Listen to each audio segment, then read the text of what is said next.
আপনি যত উপার্জনই করুন, মাস শেষে কি হাত খালি হয়ে যাচ্ছে? অনেকেই মনে করেন তাদের রিকে বরকত নেই। রাসূলুল্লাহ সাল্লাল্লাহু আলাইহি ওয়াসাল্লাম বলেছেন, পাপে লিপ্ত হলে একজন মানুষ তার নির্ধারিত রিক থেকে বঞ্চিত হয়।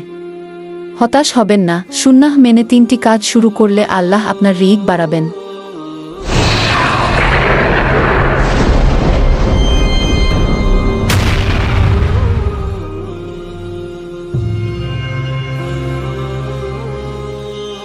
প্রথম আমল, প্রতিদিন অনেকবার আস্তাগফিরুল্লাহ পাঠ করুন। কোরআনে আছে, ইস্তিগফার করলে আল্লাহ রহমতের বৃষ্টি বর্ষণ করেন এবং ধন সম্পদ বাড়িয়ে দেন। দ্বিতীয় আমল, আত্মীয়দের সঙ্গে সুন্দর সম্পর্ক বজায় রাখুন।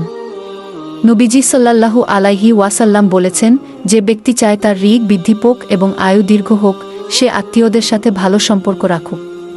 তৃতীয় আমল হল প্রতিদিন সকালে সুবহানাল্লাহি ওয়া বিহামদিহি সুবহানাল্লাহিল আজিম পাঠ করা। এটি সমস্ত সৃষ্টিজীবের রিক পাওয়ার জিকির।